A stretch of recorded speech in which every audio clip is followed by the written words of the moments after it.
महाराज अभी आप ठीक सुने हैं ना, ये शगुन है और ये शगुन बता रहा है कि भरत जी राम जी से युद्ध करने नहीं जा रहे हैं, भरत जी अपने भैया को प्रेम करने के लिए जा रहे हैं। इसलिए आप बिना सोचे समझे कोई काम न करिए, बिना उन भरत जी के भाव को जाने आप कोई व्यवहार न करिएगा। निषाद राज को ये बात अच्छी लगी, उपहार लेकर के डलिया में भरत जी एक रथ पर थे, गुरु जी एक रथ पर थे, दोनों के रथों के आगे थोड़ी दूर पर निषाद राज को उपहार रख करके दंडवत किए। क्या किए? जोर से बोलिए, आप लोग बैठ जाए, जहां जगह बोल जाए बैठ जाइए। दंडवत किए। भरत जी ने पूछा गुरुदेव भगवान से, गुरुदेव वो जो सामने प्रणाम कर रहे हैं वो कौन है?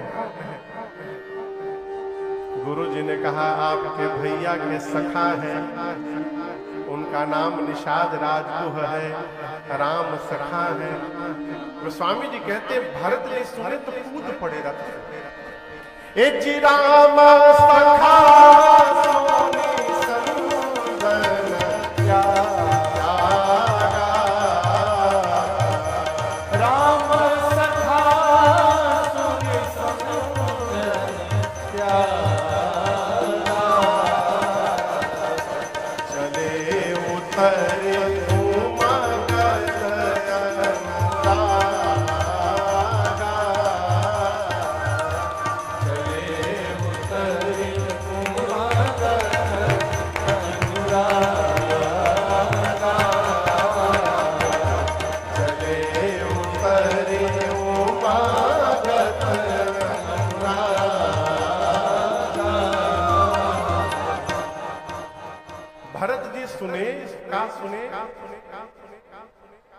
अरे केवट के जतिया हो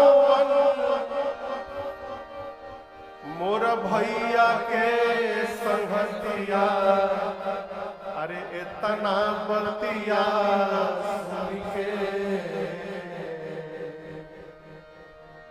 केवट के जतिया भैया के संगतिया, इतना बतिया सुन के भरत जी हो गई ले बधीर, इतना बतिया सुन के भरत भैया कूद पड़े रथ से, जा करके निषाद राज को उठा कर हृदय से लगा लिया। गोस्वामी जी तो कह रहे हैं कि भरत जी को ऐसा लगा कि मनहु लखन सन भेंट भई, ऐसा लगा मानो लक्ष्मण जी मिल गए हो। दोनों लोग आपस में मिले, आदान प्रदान हुआ भाव का। निषाद राजगुरु ने कहा भरत जी आपके भैया राम जी जब बन जा रहे थे ना तो रात में यहाँ एक रात रुके थे। भरत जी हाथ जोड़कर निषाद जी से बोले, निषाद जी कौन हवे भुइया जहवा मोर भैया रखनी पैया, इतना बतिया सुन के, अरे कौन हवे भुइया जहवा भैया जी रखनी पैया, इतना बतिया। निषाद जी ने जाकर दिखाए, देखते उस स्थल को, भरत जी पट के इतना बतिया सुन के, भरत जी उस स्थल को दंडवत करते हैं। पूरा समाज रात में निषाद राजों के पास रुका। प्रातः काल घाट घाट की नाव मंगाकर निषाद जी ने एक ही बार में गंगा जी को उस पार पहुंचा दिया। सब लोग चले, लेकिन यहां से मैं आपको कहूं, यहां से भरत जी पैदल पैदल चलना प्रारंभ किया। सेवक कहते हैं प्रभु होई नाथ अश्व असवारा। भरत जी बोले देखो मां के कहने के कारण मैं अयोध्या से रथ पर बैठकर श्रृंगवेरपुर तक आ गया, क्योंकि मेरे प्रभु भी श्रृंगवेरपुर तक रथ पर ही बैठकर आए थे। लेकिन भैया गंगा पार करके पैदल पैदल गए हैं, और यदि मेरे प्रभु पैदल पैदल गए हैं तो भरत के लिए उचित है कि सिर भरी जा उचित समोरा सब सेवक धर्म कठोरा। भरत जी बोले मैं पांव पे चल रहा हूं, ये भी अपराध है, मुझे पैदल पैदल चलना चाहिए, सिर पर चल के चलना चाहिए। भरत जी पैदल पैदल गए और तीर्थराज प्रयाग पहुंचते पहुंचते क्या दशा भई, गोस्वामी जी कहते हैं झलका झलकत आयन झलका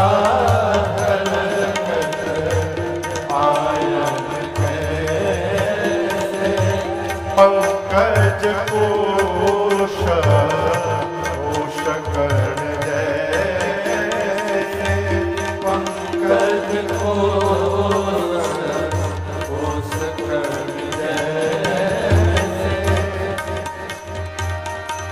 भरत पयारे आए आलो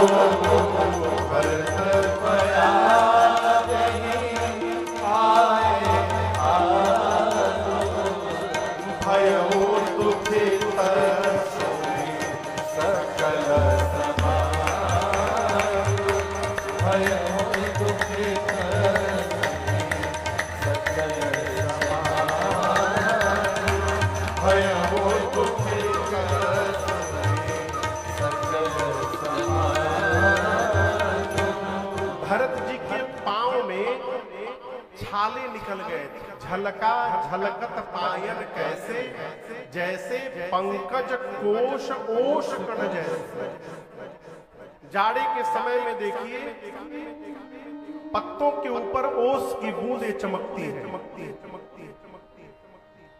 कमल के पंखुड़ियों में ओस की बूंदें जिस प्रकार मोती की भांति चमकती है, भरत जी के पांव में छाले चमक रहे हैं। कौशल्या मैया ने आकर देखा, आंचल से सहलाया, कहा बहुत पीड़ा हो रही है ना। भरत जी बोले मां पांव पर निकले छाले तो आप देख रही हैं, परंतु जो छाला मेरे हृदय पर निकला है मां, वो मेरे भैया को छोड़कर किसी को दिखाई नहीं देने वाला है। भरत जी पूछते मां मैंने ऐसा कौन सा कर्म कर लिया था जिसके कारण मैं निमित्त बना प्रभु को बर जाने में है?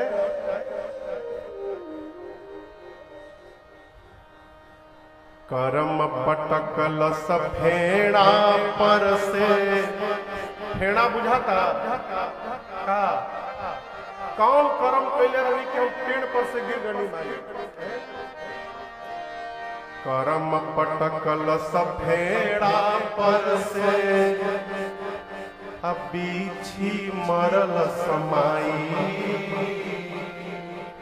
दैव चलवले दाव घाव अब केकरा से देखलाई।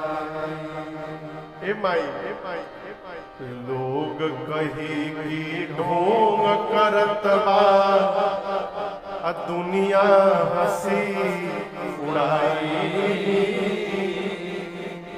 मोर पीर रघुबीर विनायक केहू ना पतियाई। तो सोचले मन में चलने वन में सैन समाज जुटाई, हो दैव दीह तू सबके भरत ऐसन भाई। अरे पयनवा हो कैले भरत बयानवा हो।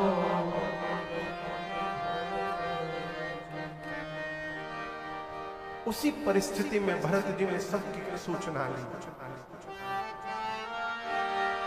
तीर्थराज प्रयाग में जाकर त्रिवेणी जी में भरत जी स्नान किए। पिताजी के लिए जो व्यवहार था गुरु जी ने